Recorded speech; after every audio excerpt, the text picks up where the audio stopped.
Egypt covers 1 million square kilometers of land and has over 81 million inhabitants, of which 23 million are considered to be the agricultural population. The active female agricultural population in Egypt is 2.6 million, and its counter-male population is 3.9 million.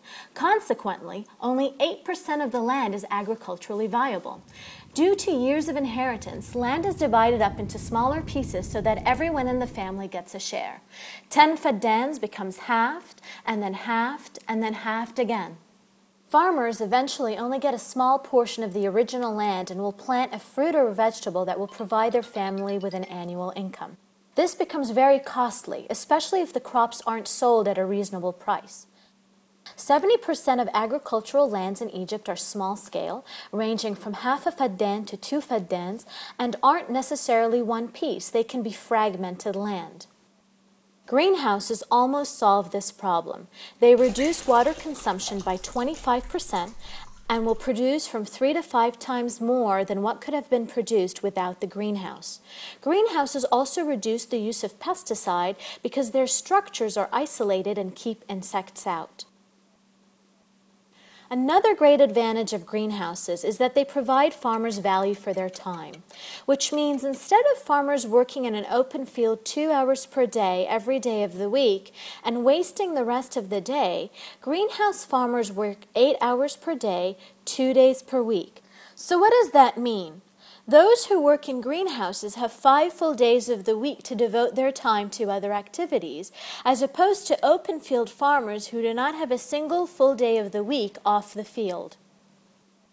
Unlike open field cultivation, greenhouses provide longer harvesting seasons and enable farmers to seize other market opportunities. So, for example, tomatoes in Egypt are unpredictable in price, and while most of the time farmers lose money most years, they all wait for that 1 year where prices are high and supply is low. In other words, open field harvesting period is short, and farmers all produce tomatoes around the same time, which creates a decrease in value. But with greenhouses, harvesting period is extended, which means all other farmers stop producing tomatoes, hence giving that one farmer an opportunity to sell his tomatoes for a much higher price. Not to mention, this provides farmers with an extra opportunity to sell to factories and export abroad. These are all reasons that make greenhouses a valuable asset to farmers. There is one problem, though, and that is the cost of greenhouses. Building one greenhouse, which covers the surface area of 1 faddan, can range in cost from 85,000 to 100,000 pounds. The cost does, however, decrease with an increase in surface area from 5 to 10 faddans. So farmers are generally encouraged to build one greenhouse together. Once the greenhouse is built, farmers start calculating profit per square meter rather than per faddan. Production increases, quality improves, and in the long run, farmers owning greenhouses make more money.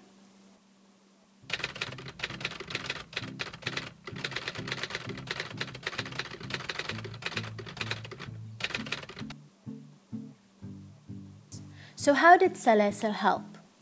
It organized both national and international trips. They flew to Spain in order to demonstrate to Egyptian farmers that small-scale Spanish farmers implemented protective agriculture and their profits had also increased. This is what happened. فكان لازم ان احنا نعمل زيارات استكشافية لدول تانية ولمصر داخليا على موضوع السياحة. أنا الحمد لله يعني فزت بزيارة إلى أسبانيا ورحت أسبانيا فاكر نفسي أروح أتفسح هناك. فوجئت إن إحنا رايحين في مهمة عسكرية هناك. بنقوم من الفجر بنروح كل الأماكن المعامل التحليل المصانع الأسمدة الزراعات الصوب كل الزراعات اللي هناك سواء صوب تكنولوجيا حديثة متوسطة صوب بسيطة جدا بيعملها الفلاح العادي. وفوجئنا ان الانتاج هناك يعني انتاج عالي جدا مع فرق الامكانيات. امكانياتهم طبعا يعني بسيطة ولكن بيستفيدوا من الامكانيات المتاحة اللي هناك. انتاجات ان شاء الله عاليه بالنسبه لما رحنا اسماعيليه ورحنا سينا ورحنا دمياط والمنصوره وشفنا الناس جربت الصوبه باقل تكاليف.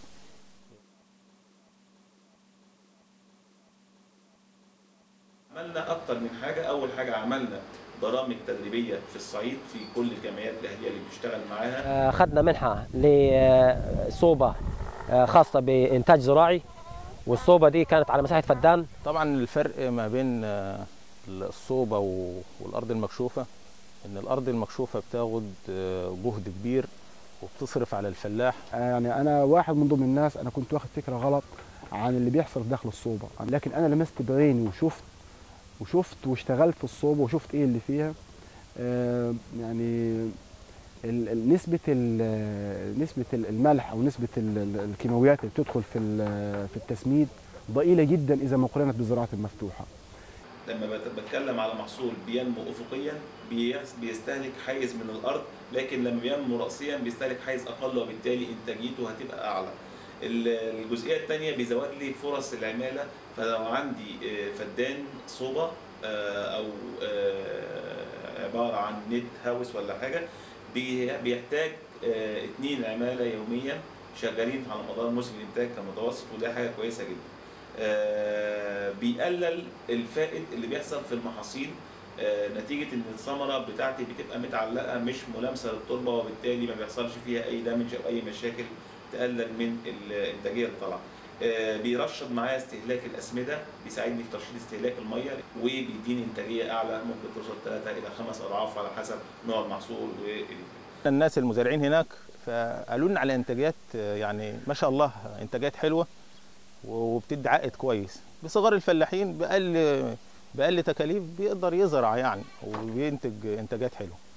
عشان تحاولي تعملي تجربه وتخلي التجربه دي تنجح، كان لازم ما نحاولش نغير المحصول بتاع المزارع. يعني هو بيزرع طماطم في الغيط المكشوفه، خليناه يزرع طماطم في الصوبه عشان يشوف حاجتين. عشان صعب انه اقول له غير انت تزرع طماطم، لا ازرع خيار ما تزرعش طماطم. الحاجه الثانيه عشان ما غيروش هو فاهم الطماطم ازاي يتعامل معاه، وعشان يقدر يقارن بسهوله ما بين الطماطم اللي موجوده في الحقل المكشوف وما بين الطماطم اللي موجوده في الحقل المغطى او اللي هو المحمي. يمكن الناس يعني ما كانش حد عنده خلفيه عن موضوع الصوب هنا عندنا. بعد كده لما شافوا في ناس كتير بتسال انتوا عملتوا ازاي وايه التكلفه بتاعت انشاء الصوبه وايه افضل الحاجات اللي ممكن تتعمل. انا كمهندس زراعي وكفلاح قبل ما اكون مهندس زراعي، انا بدي نصيحه لجميع الفلاحين في مصر ان هم يروحوا يشوفوا اخوانهم الفلاحين اللي موجودين وزرعوا جوه صوب او زرعوا تحت نت او زرعوا زراعات راسيه، يروحوا يشوفوا الكلام دوت مطبق على ارض الواقع، ما هوش احلام وما هوش حاجه مستحيله.